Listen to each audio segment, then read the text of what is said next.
51. Semua orang keluar dari rumah dan berjalan menuju pusat kampung. Sepanjang perjalanan, Billy memperhatikan lingkungan sekitar dengan seksama. Dia melihat banyak pemulung yang masih membawa barang-barang seperti kardus, ember plastik, radio, dan lainnya. Melihat aktivitas tersebut, rasa ingin tahunya semakin bertambah. Dia sama sekali tidak menyangka ada tempat seperti itu di kotanya. Semua yang kau butuhkan ada di dalam, ucap Tuan Kirun, berhenti di depan sebuah rumah berwarna hitam. Salah satu anak buah Tuan Kirun membuka pintu, memperlihatkan segala isi rumah tersebut kepada mereka. Saat melihatnya, Billy sedikit terkejut. Ruangan itu dipenuhi dengan tumpukan barang-barang elektronik, memberikan pemandangan yang cukup mengesankan. Sementara itu, Cakra tetap tidak menunjukkan ekspresi apapun, seolah-olah tidak terpengaruh oleh apa yang terjadi di sekitarnya. Tuan Kirun memperhatikan reaksi Billy dengan seksama, melihat bahwa wajahnya tidak menunjukkan perubahan yang signifikan selain ekspresi keterkejutan di awal. Melihat adegan itu, rasa penasarannya semakin membesar. Siapa sebenarnya pemuda ini? Gumamnya dalam hati. Billy memasuki ruangan itu, luasnya sekitar 200 meter persegi, dipenuhi dengan barang-barang elektronik, terutama radio dan televisi. Ada juga AC dan mesin cuci, meskipun jumlahnya sedikit, tidak lebih dari 10 unit. Dia memperkirakan ada sekitar 1000 barang-barang elektronik bekas dari berbagai jenis di dalamnya. Dengan santai, Billy mulai memeriksa kondisi barang-barang tersebut, mengamati setiap kerusakan yang ada dan memperkirakan potensi nilai jualnya. Meskipun sebagian besar barang terlihat tua, Billy menyadari barang-barang tersebut masih dapat diperbaiki untuk digunakan kembali. Dengan pengetahuan dan keahliannya, dia yakin bahwa dia bisa memperbaiki banyak dari barang-barang tersebut dan menjualnya dengan harga yang menguntungkan. Bagaimana? Semua yang kau butuhkan ada di sini, kan? Berapa banyak yang ingin kau beli? Tanya Tuan Kirun sambil mendekati Billy dengan penuh antisipasi. Jika Billy dapat membeli barang-barang tersebut dengan harga yang terjangkau, dia bisa mendapatkan keuntungan besar. Terlebih lagi, jika dia bisa membongkar dan menjual kawat tembaga dari barang-barang tersebut, keuntungannya akan lebih besar. Billy tersenyum sedikit. Aku ingin semua barang yang masih bisa digunakan. Hah? Tuan Kirun tampak terkejut. Kau yakin? Anak muda. Apakah kau tahu berapa harga totalnya? Tentu saja aku tahu, tapi aku tidak akan membeli semuanya sekaligus. Aku akan membelinya secara bertahap. Jawab Billy tegas. Billy telah menyerahkan beberapa TV yang sudah dirakit kepada Vano beberapa hari sebelumnya. Dengan uang yang akan diterimanya dari hasil penjualan, dia berencana untuk membeli lebih banyak barang elektronik bekas di sana, bahkan lebih banyak dari yang dapat dikumpulkan oleh Vano sendiri. Dengan cara itu, Billy akan memiliki pasokan barang yang cukup untuk terus merakit di gudangnya tanpa harus mencari pekerjaan lain. Strategi itu memungkinkannya untuk fokus pada bisnisnya dalam memperoleh dan memperbaiki barang-barang bekas untuk dijual kembali. Tuan Kirun mengangguk. Baiklah, aku percaya padamu. Barang-barang yang kau butuhkan akan aku simpan, dan kembalilah saat kau memiliki uangnya. Billy mengangguk.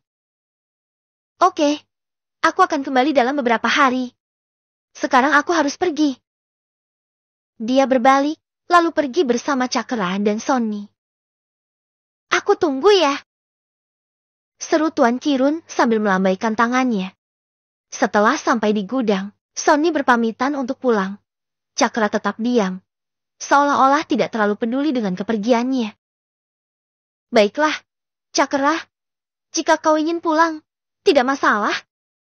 Kau boleh pulang sekarang, ucap Billy sambil menepuk pundak Cakra. Cakra menggelengkan kepalanya. Ini masih siang, aku akan pulang jam 5. Billy mengangguk mengerti, menyadari bahwa Cakra adalah tipe orang yang teguh pada keputusannya. Billy tidak berusaha membujuknya. Dia hanya berbalik dan melanjutkan pekerjaannya. Dalam pikirannya, Billy sudah mempertimbangkan langkah-langkah selanjutnya dengan hati-hati. Dia menyadari bahwa untuk mendapatkan barang-barang bekas dari Tuan Kirun, dia harus memiliki modal yang besar. Dia tidak berniat untuk berhutang pada Tuan Kirun. Meskipun kesempatan untuk mengumpulkan barang-barang bekas dari Tuan Kirun sangat menggiurkan, dia menyadari risiko yang terkait ketika berurusan dengan orang seperti Tuan Kirun. Baginya, Tuan Kirun masih menjadi sosok misterius yang belum dia kenal dengan baik. Pertemuan pertamanya dengan Tuan Kirun tidak memberikan banyak informasi tentang karakter aslinya. Fano telah berhasil menjual 10 TV, dan kemungkinan masih tersisa 8 atau 10 TV di gudang. Jika dia bisa menjual 20 TV, itu berarti dia akan memperoleh keuntungan sekitar 4 juta rupiah. Dengan modal tersebut, dia dapat bernegosiasi lebih baik dengan Tuan Kirun. Menurut perkiraannya, dibutuhkan setidaknya setengah tahun untuk mengumpulkan barang-barang bekas di sekitar kota secara mandiri. Namun, dengan adanya Tuan Kirun, Billy dapat mempersingkat waktu untuk mengumpulkan barang-barang tersebut. Billy menyadari bahwa mencapai kekayaan secara mandiri memanglah sulit. Kesadaran itu memunculkan pemahaman yang dalam bahwa bekerja sama dengan orang lain akan menjadi kunci untuk mencapai kesuksesan. Saat waktu menunjukkan pukul 5, Billy baru saja menyelesaikan pekerjaannya dan melihat Cakra masih berada di luar gudang. "Cakra, kau belum pulang?" tanya Billy dengan penuh perhatian. Cakra mengangguk dan berdiri. "Kalau begitu, aku pamit pulang sekarang." Billy melambaikan tangannya. "Pergilah. Jika kau tidak cepat pulang, adikmu pasti khawatir." Cakra mengangguk, berbalik, dan mulai berjalan pergi. Namun, setelah beberapa langkah, sesuatu mendorongnya untuk berbalik kembali. "Billy," ucapnya dengan ragu-ragu. "Apakah kau masih membutuhkan bantuanku besok?" Tatapannya menunjukkan bahwa dia telah memikirkan untuk mempertanyakan hal tersebut sejak tadi. Billy merenung sejenak, menyadari potensi masalah yang bisa muncul di tahun 1990-an, dan ketidakpastian tentang pertemuan dengan orang-orang yang mungkin menghalangi bisnisnya. Kehadiran Cakra akan memberinya perlindungan tambahan, seperti memiliki asuransi hidup. Selain itu, Billy juga bisa membantu keadaan ekonomi Cakra yang kurang baik. "Ya, Cakra, bagaimana kalau begini saja? Kau bekerja untukku. Kedepannya kau akan bertanggung jawab untuk menjaga gudang dan tokoku. Aku akan menggajimu 400.000 sebulan. Bagaimana menurutmu?" tanya Billy. Cakra terkejut. "Billy, apakah itu tidak terlalu banyak? Jetty, kau setuju atau tidak?" tanya Billy. Tidak ingin repot-repot menjelaskan. "Tentu saja," jawab Cakra cepat. Penghasilan yang ditawarkan oleh Billy tentu sangat penting untuk Cakra. Sudah lama Cakra kesulitan menemukan pekerjaan yang serius. Sehari-hari, dia hanya bisa bekerja sebagai kuli, yang penghasilannya sangat tidak menentu. "Baiklah, kau boleh pulang sekarang," ucap Billy sambil tersenyum. "Oke." Cakra mengangguk dan berbalik untuk pergi. Billy menghela nafas sambil menggelengkan kepalanya. Dia benar-benar pria yang kaku. Setelah selesai berbelanja bahan makanan di pasar, Billy pulang ke rumah untuk menyiapkan makan malam. Rutinitas itu sudah menjadi kebiasaan yang dia nikmati. Baginya, memasak untuk wanita yang dicintainya adalah sebuah berkah. Tiba-tiba, terdengar suara keras Fano dari luar. "Billy! Billy!" Billy menjulurkan kepalanya keluar jendela. "Berhenti berteriak! Masuklah!" serunya. Dengan napas terengah-engah, Fano masuk dan terkejut melihat Billy yang sedang sibuk di dapur. "Hei, Billy, kenapa kau yang memasak?" tanyanya dengan ekspresi bingung. "Memangnya kenapa? Apakah aneh kalau seorang suami memasak untuk istri tercinta?" jawab Billy santai. Fano mengernyitkan keningnya. "Aku belum pernah melihatmu memasak sebelumnya. Teman, ketika kau menikahi seorang wanita, kau harus memperlakukannya dengan baik. Wanita itu makhluk yang sensitif, kau tahu," ucap Billy dengan ekspresi serius. "Ah, baiklah. Terserah kau saja, ucap Vano sambil menggelengkan kepalanya. Ada yang bisa kubantu? Tidak, terima kasih. Tapi, ngomong-ngomong, ada apa kau datang ke sini? Tanya Billy. Bab ke-52. Teman, aku berhasil menjual 5 TV lagi, ucap Vano dengan antusias. Billy mengangguk santai, lalu berbalik untuk melanjutkan memasak. Ya, bagus sekali. Kau harus segera menjual sisanya, ujarnya. Vano mengernyitkan kening melihat reaksi Billy yang kurang antusias. Hei, kau sudah menghasilkan uang sebesar 1.500.000, loh. Billy melambaikan tangannya. Aku tahu. Itu belum seberapa. Jetty, tidak perlu berlebihan seperti itu. Belum seberapa. Berlebihan? Gumam Vano dengan ekspresi heran. Melihat sikap Billy yang tampaknya tidak peduli dengan uang itu sama sekali. Vano merasa bingung. Bagaimana bisa Billy meremehkan jumlah uang yang begitu besar? Bagi Vano, jumlah itu sangat besar. Namun, sepertinya bagi Billy, itu bukanlah hal yang istimewa. Itu membuatnya bertanya-tanya. Apa yang mungkin membuat Billy tidak terlalu terkesan dengan pendapatannya? Berapa harga jualnya? Tanya Billy singkat. Untuk satu TV terjual dengan harga 300.000. Mayoritas pembelinya orang-orang yang datang ke toko, sehingga aku hanya bisa menjualnya dengan harga yang sama kepada mereka. Jelas Vano dengan ekspresi kecewa, menyadari bahwa tidak ada peluang untuk menaikkan harganya. Billy menata dengan cermat potongan daging ayam yang baru saja digoreng di atas piring, lalu dengan senyum di wajahnya, ia mengangkat jempolnya sebagai tanda persetujuannya. Oke, bagus sekali, ucapnya, memberikan pujian pada Vano. Aku lihat kamu sangat berbakat dalam penjualan. Aku pikir kau akan kecewa karena aku menjualnya terlalu murah, ucap Vano dengan ekspresi terkejut, lalu ia menggaruk kepalanya sambil tersenyum. Jika Billy tidak memberikan tanggapan, Vano akan sangat meragukan kemampuannya untuk menjalankan tugas dengan baik. Billy menepuk pundak Vano sambil tersenyum. Jika di masa depan kau menghadapi situasi semacam itu lagi, kau harus membuat keputusan sendiri. Aku sudah memberikanmu arahan dan dukungan. Kau harus bekerja secara fleksibel sesuai dengan situasi di tempat. Seperti kata pepatah yang bijak, lebih baik mengajari seseorang cara memancing daripada hanya memberinya ikan. Billy sepenuhnya menyadari pentingnya konsep itu. Oleh karena itu, dia memilih untuk memberikan kesempatan agar Vano bisa berkembang secara mandiri. Jika Vano ingin membangun karirnya sendiri di masa depan, tentunya dia harus dilatih untuk mengasah keterampilannya. Saat ini, Billy memberikan kesempatan kepada Vano untuk menjual barang-barang bekas secara mandiri.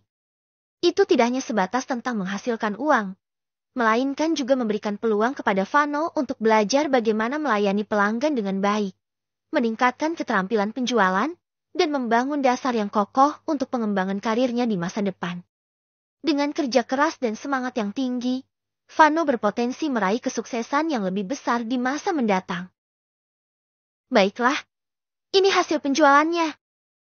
Kau bisa menghitungnya, ucap Vano sambil mengeluarkan sejumlah uang dari sakunya dan meletakkannya di atas meja. Billy tidak menghitung uang tersebut. Ia mengambil 3 lembar uang pecahan 100.000 dan memberikannya kepada Vano. Ini untukmu, Billy. Ini terlalu banyak. Apa kau tidak salah? Tanya Vano dengan ekspresi ragu. Billy menepuk bahu Vano sambil tersenyum. Itu hadiah untukmu. Jangan terlalu banyak bicara. Ambil saja, ucapnya dengan tulus. Kalau begitu, terima kasih. Vano mengambil uang itu dengan senyum di wajahnya. Hari itu seperti mimpi yang selalu diidamkannya, dimulai dengan baik, dipenuhi dengan semangat, dan mendapatkan banyak uang karena kerja kerasnya. Billy, tanpa ragu, memasukkan uang tersebut ke dalam sakunya. Vano mengernyitkan keningnya. Billy, kau tidak menghitung uangnya dulu. Tanyanya. Tidak apa-apa, aku percaya padamu. Ucap Billy sambil tersenyum, berbalik, dan melanjutkan memasak. Keyakinan Billy pada Vano terlihat jelas dari sikapnya. Jika dia tidak percaya pada Vano, dia tidak akan memberikan tanggung jawab itu kepadanya. Selain itu, hubungan persahabatan yang terjalin di kehidupan sebelumnya membuat Billy yakin akan karakter dan integritas temannya itu. Billy, terima kasih karena telah mempercayaiku. Aku berjanji, aku akan berusaha keras dan tidak akan mengecewakanmu. Ujar Vano dengan ekspresi serius. Tidak masalah, sudah jangan banyak bicara. Tidakkah kau lihat aku sedang sibuk? Kau pasti belum makan, kan? Tunggu sampai Hana datang. Setelah itu, kita akan makan malam bersama dan kau bisa mencicipi masakanku yang lezat. Ucap Billy dengan senyum tulus. Melihat Vano dia menatapnya. Dia menambahkan. Jangan diam saja. Tolong bantu aku mengatur piring di atas meja. Baiklah. Saat sedang meletakkan piring di atas meja, tiba-tiba ia teringat sesuatu, menepuk jidatnya, lalu berkata. Aku lupa ingin mengatakan sesuatu padamu. Apa itu? Cepat katakan. Tanya Billy tanpa mengalihkan pandangan dari masakannya, sepenuhnya fokus pada tugasnya. Kau menyuruhku untuk mencari toko yang bisa disewakan di Jalan Porsa, kan? Ucap Vano dengan senyum bangga. Iya, sudahkah kau menemukannya? Tanya Billy, mengerutkan keningnya. Dia ingin segera membuka toko agar bisnisnya dapat berjalan dengan lancar. Iya, aku menemukan toko yang bagus dan sewanya baru saja berakhir. Aku telah memberitahu pemiliknya bahwa aku akan melihatnya besok. Jawab Vano dengan cepat. Baiklah, kita akan pergi bersama besok. Ucap Billy setuju. Billy cukup percaya dengan intuisi Vano. Jika Vano yakin dengan pilihannya, maka itu pasti layak untuk dipertimbangkan. Tidak lama kemudian, Hana tiba di rumah. Dia terkejut saat melihat Vano berada di rumahnya. Hai, Hana! Sapa Vano dengan antusias, menyambut kedatangan Hana. Namun, Hana hanya melirik Vano sebentar, mengangguk ringan, tanpa mengucapkan sepatah kata pun. Melihat reaksi Hana seperti itu, senyum di wajah Vano tiba-tiba membeku dan merasa sedikit malu. Hana, kau sudah pulang. Pergilah cuci muka. Setelah itu, kita akan makan malam bersama. Ucap Billy sambil memegang piring di tangannya. Baiklah. Ucap Hana, lalu berjalan menuju kamar mandi dengan langkah cepat. Apa sebaiknya aku pulang saja sekarang? Tanya Vano dengan ekspresi cemas. Tidak, duduklah. Ucap Billy dengan tegas. Baiklah. Ucap Vano dengan suara lemah. Vano ingin sekali pergi, tapi dia tidak berani menentang perintah Billy. Jadi dia memutuskan untuk tetap diam dan bertahan sampai makan malam selesai. Percaya atau tidak, Hana akan mengubah pandangannya terhadapmu nanti. Ucap Billy, mencoba memberi semangat kepada Vano. Tidak mungkin. Sahut Vano dengan senyum pahit, merasa tidak percaya dengan pernyataan Billy. Vano tahu betul bagaimana pandangan Hana terhadapnya sebelum itu, dan dia pikir pasti akan sulit untuk meyakinkan Hana mengenai perubahannya. Teman, kau telah berubah. Jangan meremehkan dirimu sendiri. Ucap Billy, mencoba menghiburnya. Billy, jangan berkata seperti itu. Jika bukan karenamu, aku tidak akan bisa seperti ini. Ucap Vano sambil tersenyum malu. Billy menepuk pundak Vano. Lihatlah. Tidak akan lama lagi semua orang akan mengubah pandangan mereka tentangmu. Setelah mendengar itu, Vano menganggukkan kepalanya dengan tegas. Baiklah, aku percaya padamu. Tak lama, Hana kembali setelah membasuh wajahnya, dan duduk di samping Billy tanpa berbicara, menciptakan suasana yang sedikit tegang. Baiklah, mari kita makan sekarang. Ucap Billy, mencoba meredakan ketegangan. Namun, keheningan masih terasa di meja makan. Vano makan dengan perlahan, tidak berani menatap Hana. Merasa tegang dan canggung di situasi yang memicu ketidaknyamanan itu. Ngomong-ngomong, Vano, di mana kau menjual TV belakangan ini? Tanya Billy setelah beberapa suapan. Vano menelan makanannya dengan cepat, hampir tersendak. Aku menjualnya di toko orang tuaku, tempat yang cukup ramai dan diminati banyak orang. Oh, hari ini aku telah merakit 2 unit lagi. Jangan lupa untuk mengambilnya di gudang besok. Aku akan memberitahumu setelah aku merakit yang lain. Karena aku masih kekurangan beberapa suku cadang sekarang. Jelas Milly dengan santai. Vano mengangguk singkat. Aku mengerti. Hana mengerutkan kening setelah mendengar hal tersebut. Billy, apakah kau sudah mulai menjual TV sekarang? Billy menggelengkan kepala, menunjuk pada Vano. Hana, bukan aku yang menjualnya, tapi Vano. Dia berhasil menjual 5 TV hari ini. Hana terkejut, menatap ke arah Vano dengan ekspresi heran. Bab ke-53